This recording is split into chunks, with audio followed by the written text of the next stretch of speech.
What's up guys, it's Will back again, and today's review is the 2006 mystery thriller film The Prestige. The Prestige, first requested to me by the Mexican Basterd, directed by Christopher Nolan, and based on the 1995 novel of the same name. The Prestige takes place in 1890s London and accounts the story of a magician's rivalry. Two professional magicians played by Hugh Jackman and Christian Bale become fierce competitors after working with each other for some time, and they're constantly trying to outdo each other, trying to come up with new tricks and new acts that will establish them among the world's best. And the rest of the film is spent watching these two fiery competitors get their hands dirty and attempt to create the most impressive magic acts known to man. Alright, so this was another request I was looking forward to. I always enjoy watching Christopher Nolan movies because they really are an experience. They really are different. A lot of times they're really smart movies. And The Prestige is really no exception to that. The Prestige is a very, very smart movie. It's very smart because it leaves a breadcrumb for you that you really have to follow to really keep up with. Because if you don't follow and don't pay really close attention to this movie, you're going to get left behind and you probably aren't going to enjoy it very much. But if you do pay close attention to it and look at all those little details that he's showing you along the way, then you're going to get something that really sticks with you for a long time. And that's what Nolan does really well, almost better than anybody. Like I said though, this is definitely a movie you really need to pay very close attention to. Look out for all those little key details. Look out for those little things Nolan is trying to show you, trying to tell you about what this movie is and what it's trying to be. And if you follow those things, you're going to be greatly rewarded and you're going to be watching a movie that you're almost certainly probably more than likely going to enjoy. It also helps that the performances are fantastic. This is definitely one of Nolan's best acted films. There's really 3 to 4 main actors, really probably 3, yeah, I guess 4 really, that you kind of go back and forth with through the whole movie. Of Hugh Jackman, Caine, Christian Bale, and Scarlett Johansson, all 4 of these actors are really, really great in this movie. I think the one I was probably most impressed with was probably Hugh Jackman. I feel like he showed the most range out of all of them, because his character has a little more layers to him, has more depth. There's a lot more to him than meets the eye. And as he progresses through the story, he becomes something different entirely. He gets kind of overwhelmed by his ambition. And all 4 of these actors are really great. There's some other great actors in this movie too. Andy Serkis is in this movie. David Bowie's in this movie. There are a lot of really good, really great actors in this movie. And I feel like they all really play off each other really well. Because without good performances, without actors and characters that you really get engaged in, this movie wouldn't really amount to much. It's a really smart story, really intelligent story. It's a Nolan film. He tends to kind of make that his forte, his strength, so to speak.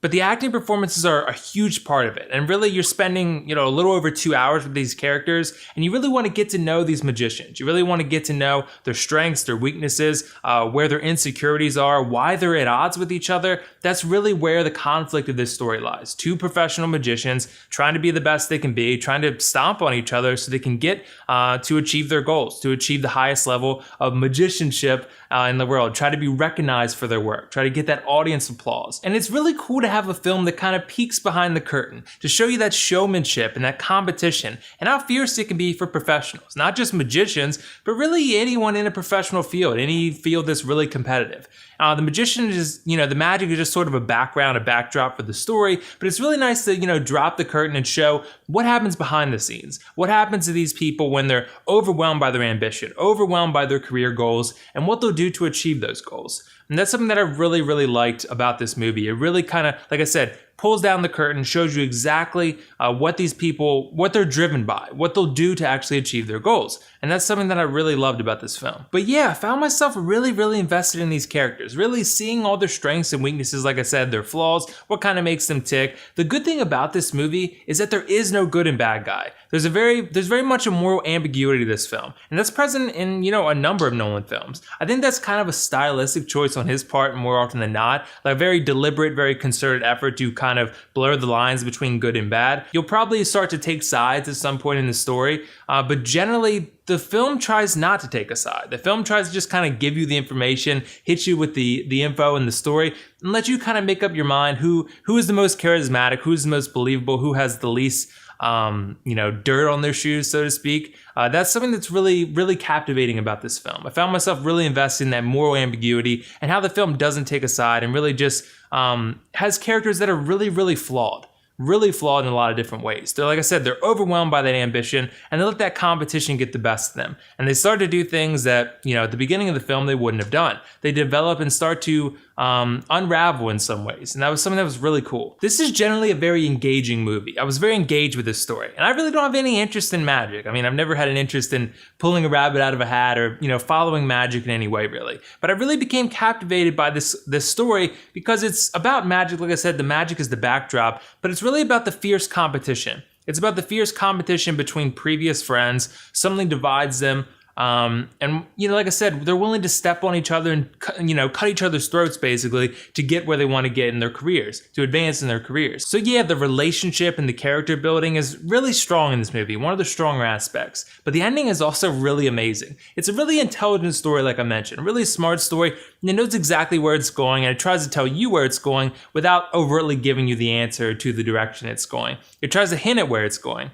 Like I said, leaves you that breadcrumb trail, leaves you little hints here and there, trying to tell you where the movie's actually headed and what it's trying to tell you. But the ending, like I said, this is one of the Nolan movies where you really have to pay attention, because the ending, it can be kind of ambiguous, but it really is consistent when you think about it with what the story has been telling you throughout. There's really only one thing I disliked about The Prestige. I felt a little disengaged every now and then because you kind of go through the same motions a lot. You kind of go through, they try to come up with a trick, they try to figure out how to implement the trick into their show. Something might go wrong, someone might try to sabotage the other, and you kind of rinse and repeat that. And I felt like, but that behind the curtain look was really cool. But every once in a while, it felt like I wasn't getting enough of a difference between the scenes. It felt like the scenes were kind of overlapping and sort of meshing together a little bit. So it's still a movie. It's still really smart. I mean, but the primary focus generally is to entertain you. Generally, the whole movie is great. I love the rest of the movie. But there is some spots here and there where you kind of feel like it's a little redundant. Maybe on second watch, I might not feel that way, but on my first watch, I felt like I lost focus a little bit. I found myself kind of drifting in and out in the middle of the film.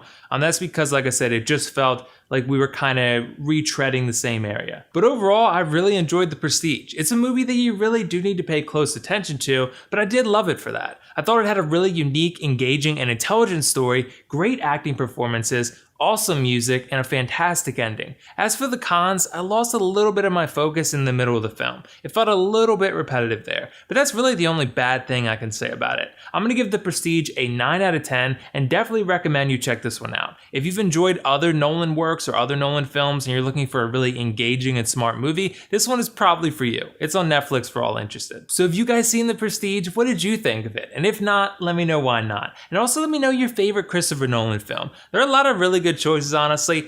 I'd probably still go with The Dark Knight. That's my favorite. I know it's kind of a cop-out answer, but to me, it's his best. So I tried to approach this review a little more informally, and if you like this kind of style of me delivering the content, let me know in the comments below. Your feedback really is important here because I need to know kind of whether you guys would rather me prefer, or you would prefer me to do the old style of review or this kind of more informal style where I just kind of sort of go off the cuff, so to speak. So let me know about that because that's, going to affect how I do things going forward. I'm going to try to do a mixture of both, but it really just depends on what you guys prefer and what kind of content, what kind of delivery you generally prefer. Either way, though, that's all for now, though. This is WillFoxification signing off. See you in the next review.